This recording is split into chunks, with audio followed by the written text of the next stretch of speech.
Hello नमस्कार, स्वागत आहे तुमचं आमच्या चॅनलवरती, ज्याचं नाव आहे होममेकर पूनम. आणि बघा फायनली आम्ही सिंधुदुर्ग किल्ल्यावरती बोटीने पोहोचलेलो आहोत. इथं आम्ही उतरलो आणि हा आहे किल्ला आणि ह्या साईडला आहे किल्ल्याचं प्रवेशद्वार. हे बाहेरून आपल्याला दिसत नाही, म्हणजे त्या काळी त्यांनी अशी रचना केली होती की शत्रूंपासून सुरक्षा मिळण्यासाठी. म्हणजे किती त्यावेळेसचे इंजिनियरसुद्धा किती हुशार असतील. आणि महाराज तर ग्रेटच होते. त्यांनी गड किल्ले त्यांनी गनिमताबा करून म्हणजे त्यांचं डोकं लावून गड किल्ले तयार केले.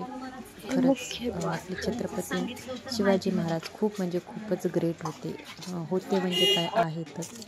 तर चला सिंधुदुर्ग किल्ला आपण पाहूयात कसा आहे तो.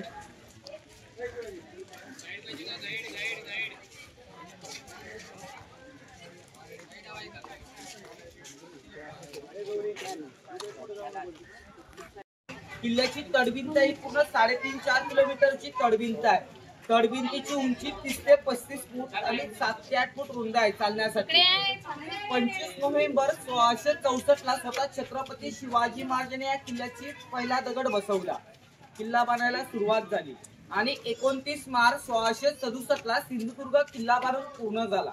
किल्ला बांधायला 2 वर्ष 4 महिने 4 दिवस, अवघ्या 2.5 वर्षात किल्ला बांधून पूर्ण झाला. हिरोजी इंदुलकर होते इंजिनियर, ज्यांनी ह्या किल्ल्याचं बांधकाम झाल्यानंतर रायगडचं बांधकाम केलं होतं. गोविंद विश्वनाथ प्रभू होते त्या काळातले किल्लेदार आणि सेनापती होते दौलत खान.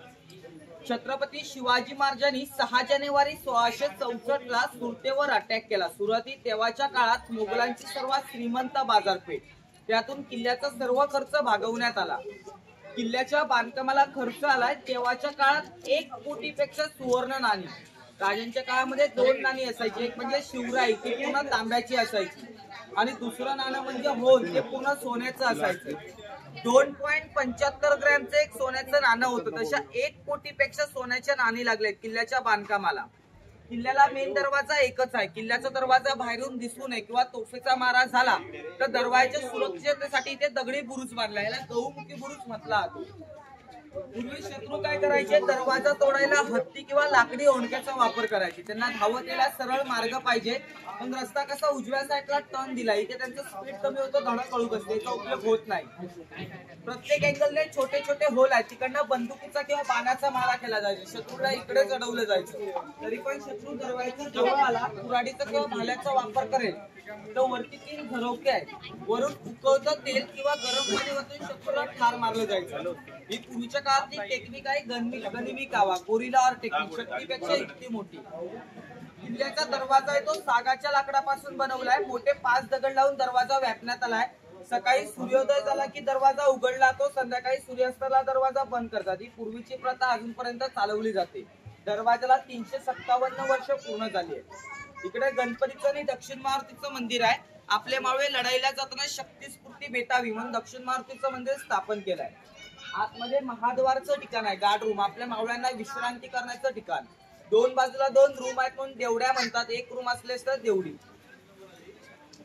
तुकाराम एसपायरेकर मराठी सरदार होते, त्यांनी 1813 मध्ये मंदिर स्थापन केलंय. जरीमरी या शब्दामध्ये एक अर्थ निर्माण होतो. जर म्हणजे आजार, मरी म्हणजे आजाराला मारणारी देवी. किल्ल्यामध्ये 18 घर आहेत, त्यांची ग्रामदेवता आहे.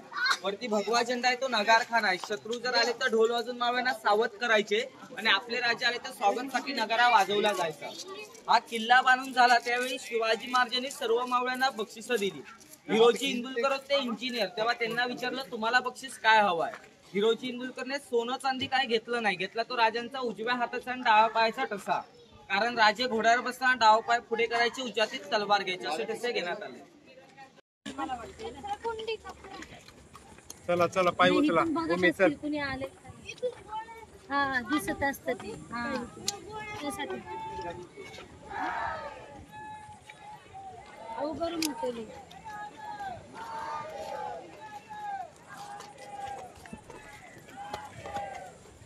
इथे आहे महाराजांच्या पायाचा ठसा आणि पुढे वरती काच बंद केलेला आहे, त्यामध्ये आपल्या महाराजांच्या हाताचा ठसा आहे.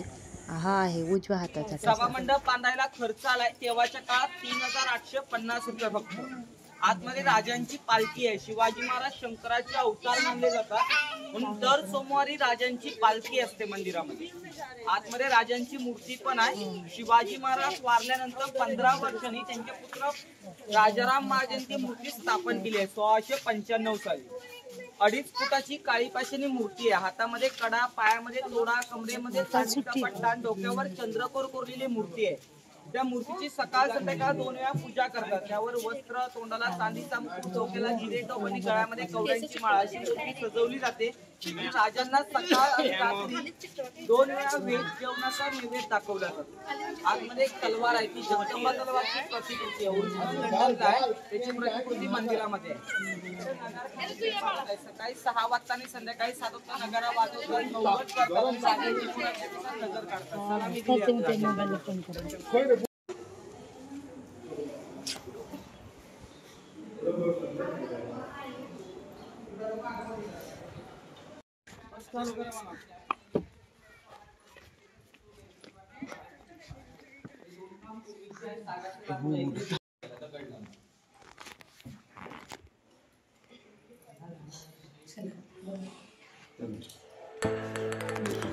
पूर्ण किल्ला वगैरे पाहिला आणि पुन्हा निघालो बोटीने परत. तर इकडे तुम्हाला महाराजांचा स्टॅच्यू दिसला असेल. किती मोठा हा स्टॅच्यू उभारलेला आहे आणि जवळजवळ बराच म्हणजे नारळाच्या झाडांच्या वरती हा दुरूनच हा स्टॅच्यू दिसला. तर आता आम्हाला पुढे जायचे होते गोव्याला. तर गोव्याच्या प्रवासासाठी आम्ही सिंधुदुर्ग किल्ला पाहून निघालेलो आहोत. तर चला भेटूयात नेक्स्ट ब्लॉगमध्ये.